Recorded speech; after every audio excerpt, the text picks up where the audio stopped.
With the cold temperatures we experience here in the city, it is just nice to come home to a tropical oasis, and that is what we're going to help you create in your own home with our good friends here at Kuhlmann's.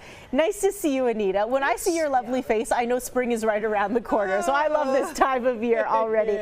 Okay, where do we get started? Let's talk dirty. Let's get into the soil right now. Yeah, so a lot of customers come into our store asking us, I have this kind of plant, I have that kind of plant. What kind of soil do I use?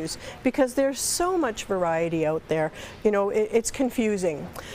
First, we have to think of where these plants are growing. Things like orchids grow naturally on the bark of trees. So, you know, an orchid mix is naturally going to have a lot of bark, perlite, sphagnum moss. There really is no soil in that kind of a mix. It needs to be so very well draining, and the bark holds the moisture, so, and the roots just grow right around that bark. So that's what an orchid likes. Okay. Cactuses, on the other hand, need very dry, well draining, probably loaded with some sand, peat moss, perlite, you know, so, and just very well draining. Cactus and succulents like to be very dry, right? And then there's bonsai, which, you know, we're trying to keep everything very miniature. The soil is a bit heavier. There's bigger pieces in it for better drainage, that sort of thing.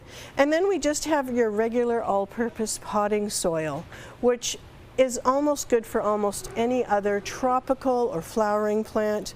The biggest thing is drainage. It's so important that whatever soil mix you choose, we want holes in the bottom of your pot and good drainage. No plants like to be wet all the time. You'll get root rot and problems that way. So, you know, having a pot with a saucer under it, so that if the saucer's filling with water, you can dump that water out.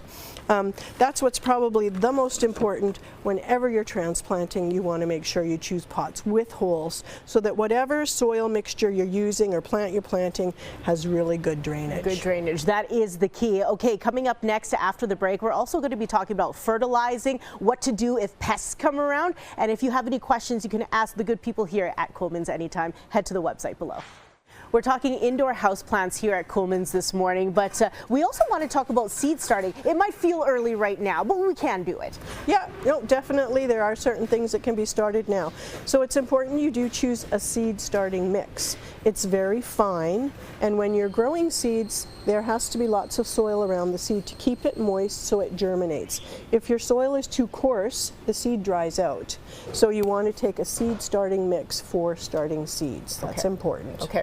Back to houseplants, let's talk about fertilizing. Okay, well, first of all, read the label on your soil bag and see what's in it. Well, sometimes some of the houseplant soils have fertilizer in it, so then you don't need fertilizer for the first 3 months or 6 months or something like that. Otherwise, most of them are organic type soil mixes, so they have just organic things. So you'll need to use like a 20-20-20 or a Schultz's food, or if you're using it for cactuses or orchids, there's specialized fertilizers.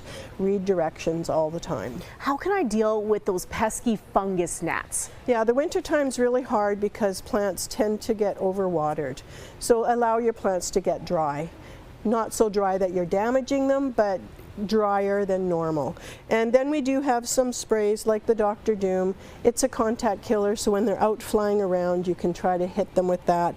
Or the little sticky traps. They work really good in houseplants. They just get stuck in, and the adults will stick to it, and then they can't reproduce. Okay. Anita, what is this? So that's a product called Soil Moist, and when we are growing plants, sometimes there's these crystals in there that absorb water and keep your plant wet longer. I don't really always recommend it. It's more for outdoors than for indoors, but again, read the labels on your packages and see what's in your soil mix that you're buying. And really quickly, let's add, what about this water meter? Moisture meters. Okay. So some people feel more comfortable being able to use something like that to tell them when to water their plants.